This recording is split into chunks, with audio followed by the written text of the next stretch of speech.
Olá, como vai? Que bom estar aqui novamente junto de você para falarmos sobre psicologia, constelação familiar e sobre a vida. E hoje quero partilhar com você uma interpretação, uma leitura que eu fiz a respeito do filme, do desenho animado Viva, a Vida é uma Festa. Ontem eu fui assistir esse filme com a minha filha e fiquei muito surpresa com a beleza desse desenho. E eu resolvi partilhar com vocês. Fiquei surpresa principalmente porque eu fui percebendo ao longo da história conceitos importantes da constelação familiar ali presentes no filme. E ao olhar para esses conceitos ali durante a história, eu vi, nossa, a gente precisa estar atentos a isso.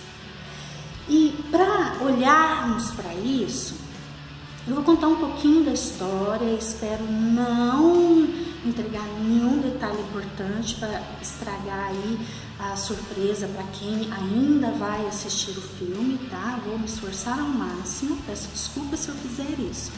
Mas eu preciso contar um pouquinho para eu ir explicando. Bom, a história do filme se baseia em um menino de 12 anos que se chama Miguel. O Miguel, vou colocar aqui esse bonequinho para representar o Miguel. O Miguel, ele é apaixonado por música. Porém, ele faz parte de uma família que abomina a música. A família dele é uma família que, por tradição, eles são sapateiros. Só que o Miguel não quer ser sapateiro.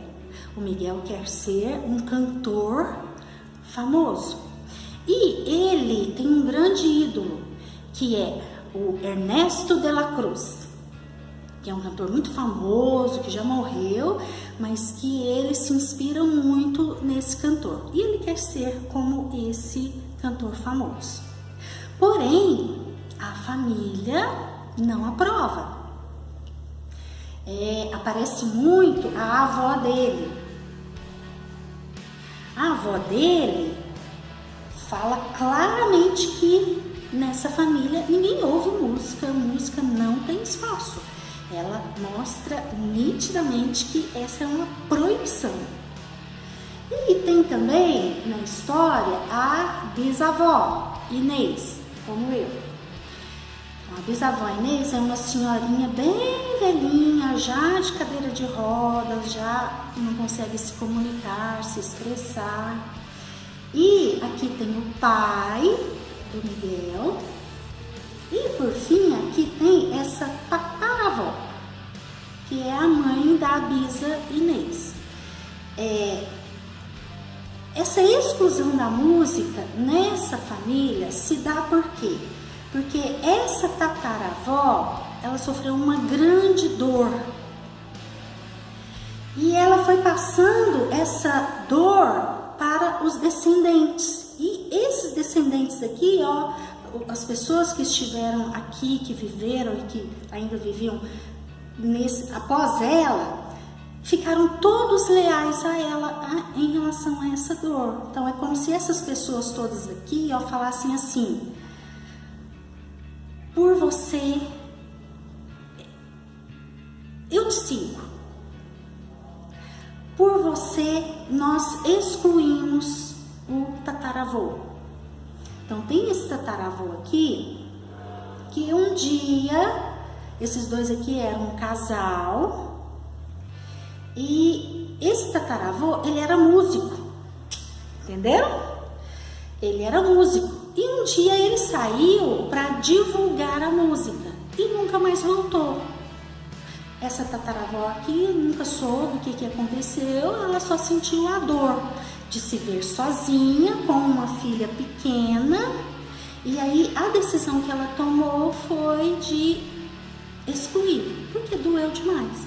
Então vamos colocar aqui a parte. Então, a partir dessa história, ninguém aqui ousou ser desleal a essa tataravó. Porém, um dia veio o Miguel. E o Miguel não estava leal a essa tataravó. Então aqui nós estamos olhando para o conceito que é da constelação familiar, que é o de lealdade familiar. Nós fazemos igual àqueles que amamos. Então, o Miguel, ele estava leal ao tataravô. Viu que eu coloquei aqui os dois de branquinho? Por quê? Há aqui uma lealdade. Mas o tataravô estava aqui excluído. Então, a partir disso daqui, toda uma trama se desenvolve. O Miguel vai viver lá algumas coisas, lá no plano dos mortos, junto da família aqui, da parte da família que já morreu. E aí, lá nesse lugar onde os mortos estão, ele encontra o tataravô. E ele descobre algumas coisas a partir desse encontro. E para voltar para o mundo dos vivos, ele precisa da bênção de algum parente. Aqui ele não conseguiu essa bênção, porque essa tataravó aqui dava a bênção para ele voltar para o mundo dos vivos, porém com muitas condições. Uma delas é nada de música. E ele não topou. Então ele foi atrás do tataravô, que certamente o tataravô ia dar a bênção e ele poderia voltar ao mundo dos vivos.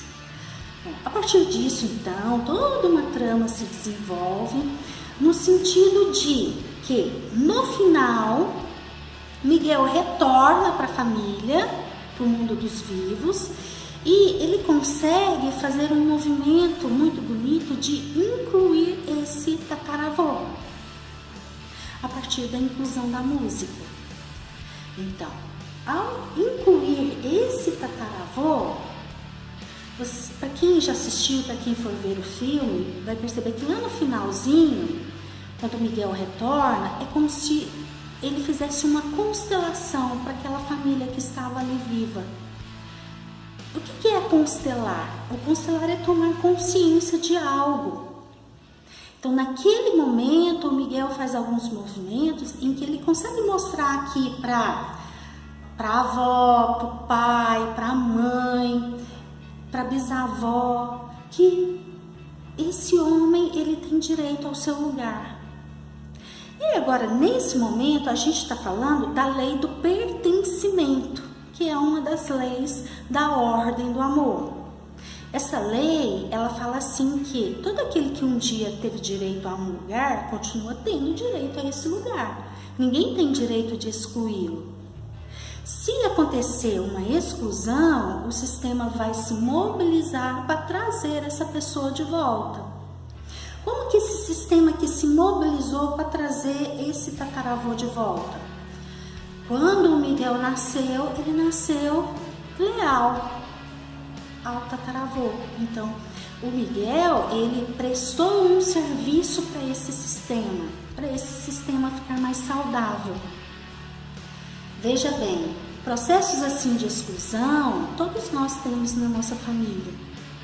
Porque todos nós tivemos algum ancestral que fez alguma coisa difícil, que causou dor. Talvez assim, alguém que matou, alguém que violentou, estuprou, alguém que roubou, abortos também são muito excluídos, ninguém lembra. Abandono, um tal avô foi embora, nunca mais voltou, aí ninguém mais fala dele. Ou se fala com raiva, fala com julgamento, fala com mágoa. Então, são processos de exclusão. E se a gente tem na nossa família algum processo de exclusão, é importante que a gente olhe e inclua aquela pessoa. Porque sem esse ancestral eu não estaria aqui. Então vamos pensar aqui. Sem esse tataravô, o Miguel não existiria, assim como todas essas outras pessoas.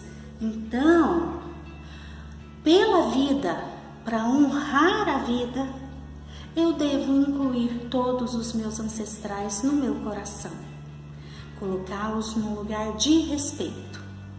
Aquilo que eles fizeram, aí é outra coisa. Eles assumem a responsabilidade com a vida, com Deus. Em algum momento isso retorna para aquela pessoa. Agora, não sou eu que devo ficar julgando. Por quê? Porque eu sou pequena. Não cabe a mim julgar. Se eu julgar algum antepassado meu, eu perco a força do meu sistema. E aí a vida fica muito mais difícil. Bom, espero ter contribuído. É um filme que vale muito a pena assistir, é uma gracinha, a gente sai emocionado dali e principalmente na minha leitura, o que eu achei mais bonito é o quanto o filme nos mostra a importância dos nossos ancestrais. E principalmente aqui no Brasil, a gente não tem essa cultura de lembrar dos ancestrais, de honrar os ancestrais. E esse filme mostra esse recorte. Eu me emocionei com isso. Eu me emocionei por olhar para a importância que os nossos ancestrais têm para cada um de nós. E devemos olhar para isso com respeito. Um grande abraço a todos e até o nosso próximo encontro.